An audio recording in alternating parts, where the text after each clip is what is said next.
Candidate Kline, you will go first. Good evening. My name is Grayson Kline, and I'm running for the mayor of Avalon. I recently retired after 35 years on the Sheriff's Department, serving the last 5 here at Avalon Station. For those of you that don't know, when you come to Avalon Station, you get chosen to come here, and oftentimes it's 1 year for the local sheriff, and then he retires and he's on his way. And that was my plan. I've worked in big cities, major narcotics operations, but nothing like the city of Avalon. And when I came here and my 1 year was up, I completely fell in love with this community. They accepted my wife and my children. My daughter finished COVID college here. My son works on the island, and both of my children will be married on the island here. I was supposed to retire 4 different times, and I kept it going because of the people here. This is the only town that I've worked where you can actually make a difference as a law enforcement officer, good and bad, every single day. And I have examples of this that still continue. Even though I've retired, I'm still getting text messages from people on the island that weren't satisfied with a call for service or a problem they may have had. And just as recent as last Saturday, I left my dinner to go make sure I could help this person with their problem. And the reason I'm running for the mayor of Avalon is for you people, so I can continue to serve. This will be my new full-time job, is serving this city as I have for the last 5 years.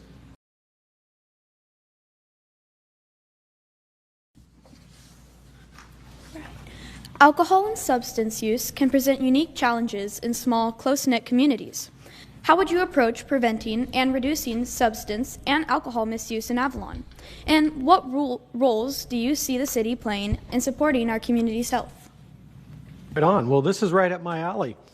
And I think first and foremost, it's the parents. We love pointing the finger and we need programs, but this all starts at home. And not just with the parents. They're the ones that instill your values and your morals, but it's also the responsibility of the individual and the child to make the unpopular decision. Just because someone else is doing it doesn't mean that you need to do it. And sometimes it's hard to do that. So I think that this starts at home. Sure, the city and the Sheriff's Department can have a really good impact on this, but mom and dad also have to accept responsibility that, no, it's not theirs, not my child, no, it is your child. And it has to start at home because we want to do this as a partnership. I want to be partners with mom and dad, and I want the sheriffs. When I was here working, and if I saw someone that maybe was at the cross and making a poor decision, guess what? Where's mom and dad at? I'll take you right home and we can talk to them. And I'm going to give you that chance to correct the behavior. But after that, we do have to get other entities involved. The Sheriff's Department has the host program, which we've come out. I have 2 success stories that I was here. One of our repeat customers that will remain nameless. He went over, he had housing, he got mental health help, he got off of drugs and alcohol, and he got a job, and he hasn't been back. That's a success story. If federal immigration enforcement activities were to take place on Catalina Island, how would you approach your responsibilities as mayor to uphold the law while also supporting the safety and well-being of all residents?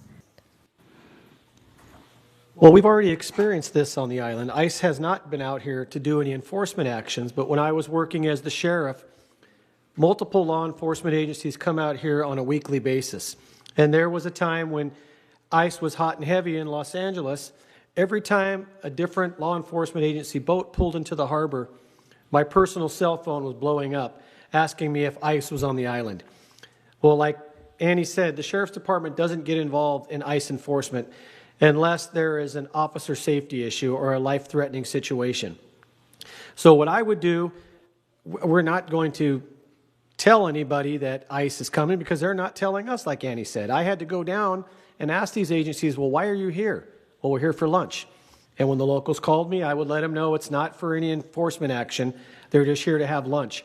So I think the most important is education. Know your laws, know the rules. No, don't open the door. I don't have to let them inside my house.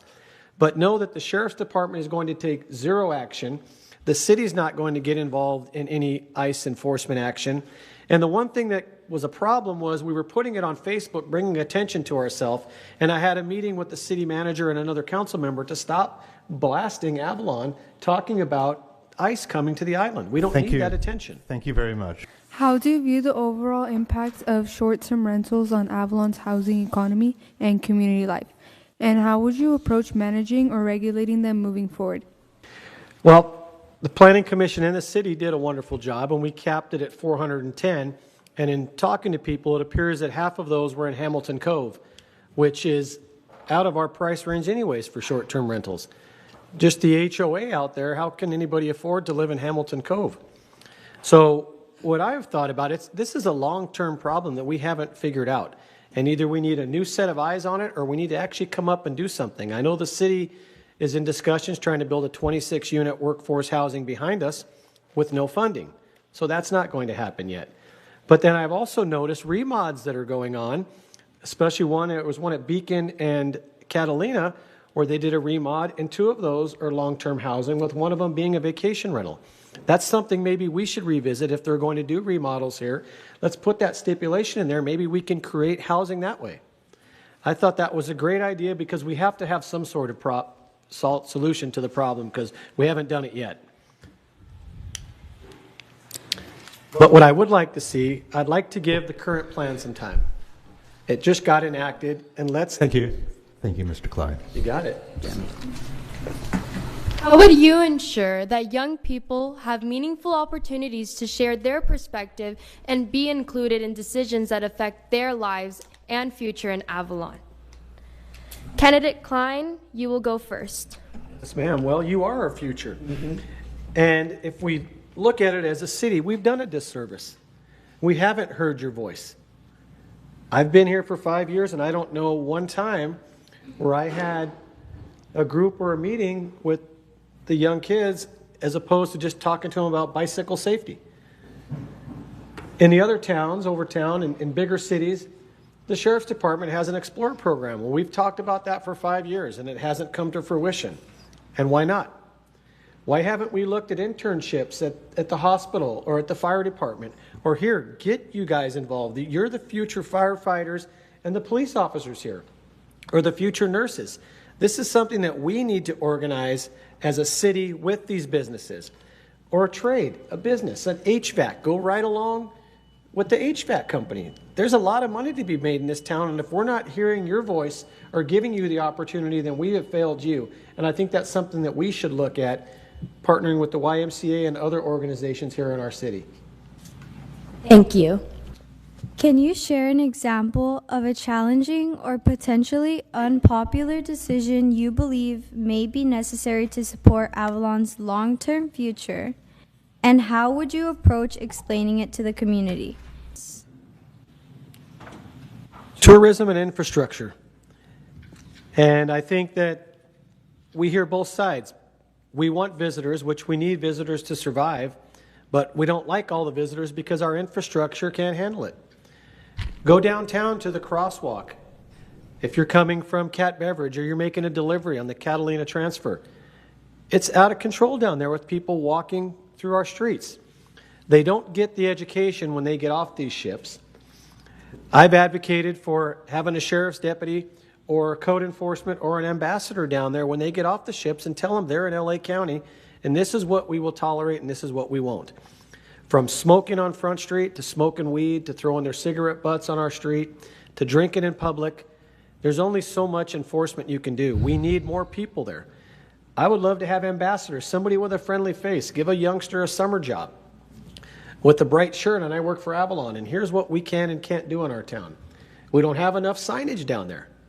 These people think they're in LA County, which they are, and they can smoke weed over there because it's so big we can't enforce it. But here, you get overwhelmed when you're downtown when we have too many visitors, and we need to stop that. Thank you. I yield my time to the chairperson. Thank you. Our final question will come from Youth and Government Delegate Jackson Garcia. In your view, what important issue has received less focus during this election, and what steps would you take to address it if elected? Public safety. You can have all the housing you want, affordable housing, but if your town is not safe, then it doesn't matter how much housing you have. I want to see our city go back to what we do over town, community-oriented policing.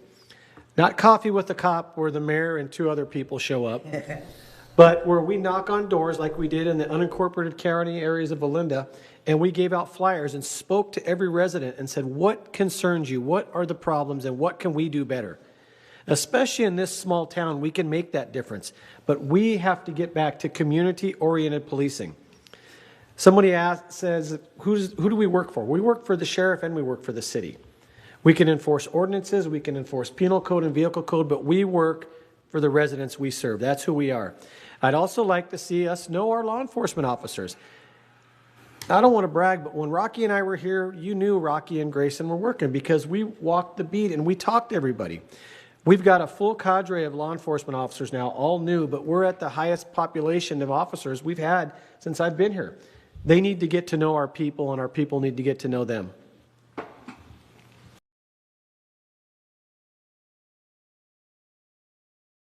Candidate Kline, you will provide the final response.